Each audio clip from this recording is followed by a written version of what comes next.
Donc de nouveau Luc Laforêt, un pesticère. Il y a beaucoup de choses qui ont été dites et je ne sais pas dans quel ordre reprendre tout ça. Ce qu'a dit tout à l'heure Gérard, où il concluait que la citoyenneté n'est qu'administrative, ben oui, bien sûr, parce que l'administration, elle est aux ordres du politique, justement. L'administration, c'est l'État, et l'État, elle est aux ordres du politique, donc c'est pas du tout un geste anodin, c'est pas un geste administratif, c'est pas quelque chose, non, ça acte légalement que politiquement c'est valide.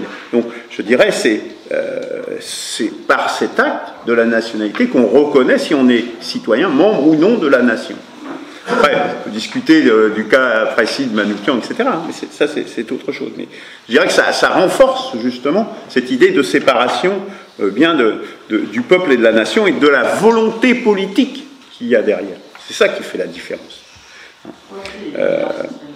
Alors que le peuple, et cette volonté politique, elle peut varier effectivement. Par exemple, quand Napoléon vend la Louisiane, effectivement, du coup, on a une partie du pays qui s'en va, qui suit une autre voie. On voit bien que c'est très volatile. Or que le peuple, lui, il est beaucoup moins volatile que ça.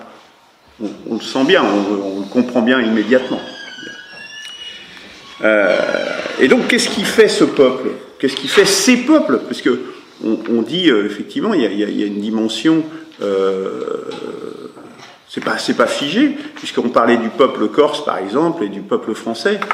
Dire, ah ben non, il n'y a pas plusieurs communautés, il n'y a qu'un seul peuple. Peut y avoir des peuples qui sont amis, et puis qui se disent, on va quand même partager un destin commun, parce qu'on a une grande partie de notre culture qui est commune. Un peuple, ça a des frontières floues. Un peuple, ça a des discriminants importants, une culture, une façon de vivre, etc. Une langue, je crois que vraiment la chose fondamentale, c'est la langue. On l'a dit, plusieurs personnes l'ont dit. Et parce qu'une langue, c'est une façon de voir le monde. C'est pour ça que quand on perd des langues aujourd'hui, il y a plein de langues qui disparaissent. Et on est passé de 4000 langues à 1 millier, simplement. Moi, c'est ce que j'appelle une barbarie, parce que ce sont des visions du monde qui s'échappent à chaque fois, qu'on est en train que l'on perd. Destruction. Et donc, il y a cette diversité, il y a à la fois une diversité, dont parlait Noura notamment, et il y a cette unité. Tout ça et puis, avec des attaques, on voit bien, qui viennent par le bas et par le haut, oui, absolument. Mais par la langue, je dirais, il y a aussi une attaque par le haut, c'est par l'anglais. L'anglais, aujourd'hui, c'est vraiment un des moyens, une des attaques les plus énormes qu'il puisse y avoir. Circuler dans la rue, vous allez voir que l'anglais, il est partout et c'est véritablement une submersion. Y compris dans les familles. Hein. Je pense que ça, c'est vraiment important de le voir. Alors, je dirais, donc on est en danger, effectivement. La nation, et même le peuple est en danger, parce qu'on essaye de détruire le peuple, on essaye de l'atomiser de plus en plus. Et qu'est-ce qu'il faut faire? Qu'est-ce qu'il faudrait faire pour avoir un antidote à ça? Si on est là, je pense qu'on essaye de le faire. Mais qu'est-ce qu'on constate?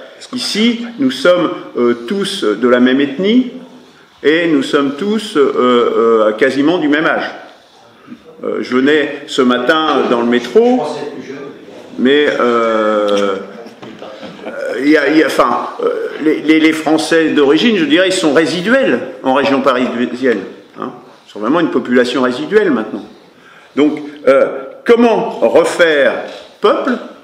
Puisque c'est bien ça la question. Je pense que le peuple français, il est en tant que tel, en tant qu'entité, il est vraiment attaqué, il se délite. Et ce qu'il existera encore demain, je ne suis pas certain du tout. Hein. Vu l'âge qu'on a là autour, c'est assez peu probable. Mais si on devait y arriver, il faut refaire Creuset. Et il faut refaire Creuset avec toutes ces diversités, justement. C'est-à-dire qu'il faut qu'il y ait un événement politique majeur qui refasse que il y a un creuset qui se fasse. Sinon, les forces d'atomisation et les forces centrifuges qui sont à l'œuvre finiront par s'imposer, finiront par créer un magma qui ne durera pas, parce qu'il y aura des tribus qui se reconstitueront. Enfin, on le voit bien dans les quartiers, dans les communautés, justement, qui se mettent en place et qui se referment. les unes, les autres, de toute nature. Hein. On pourrait parler des Corses, on pourrait parler de l'islam, on pourrait parler de tout un tas de choses comme ça. Comment refaire? Bon, nous, c'est vraiment et puis donner un espoir, parler du futur, justement, comme disait Grégoire. Moi, je dirais que nous, enfin, c'est toute l'initiative que moi j'ai lancée il y a quelques années, c'est vraiment ça l'idée. C'est de refaire un creuset autour d'une constitution, mais autour de quelque chose qui soit concret. Hein, c'est ce qui différencie sans doute de la PUC. C'est-à-dire que, de dire, demain on va faire une constitution, on va créer une constituante. Les constituantes, bon peut-être on aura l'occasion d'en parler, il n'en est jamais rien sorti. Dans l'histoire, dans tous les pays, vous faites une constituante, il se passe généralement rien d'autre qu'un rejet de la constitution qui en est sorti. Je vous renvoie à ce qui vient de se passer au Chili encore récemment. Mais donc, ce qu'il faut, les constitutions qui fonctionnent, ce sont les constitutions qui sont proposées, qui sont là, qui sont mises sur la table et disent, ben voilà, on vous propose une direction. On parle, il faut un chef, on dit il y a des dominants. Mais malheureusement, c'est comme ça. Dans la réalité, c'est comme ça que ça se passe. Après, on peut le déplorer, on peut se dire, oui, mais la réalité, elle est ce qu'elle est. Et donc, il faut qu'il y ait une proposition, il faut qu'il y ait une voie. Nous, on a essayé quelque chose, on propose une voie. Bon, après, à d'autres de proposer d'autres voies. C'est pour ça qu'on propose un référendum, d'ailleurs, de dire que chacun propose sa voie. Et puis, le peuple français, peut-être, réussira à se reconstituer autour de cette action commune. Voilà.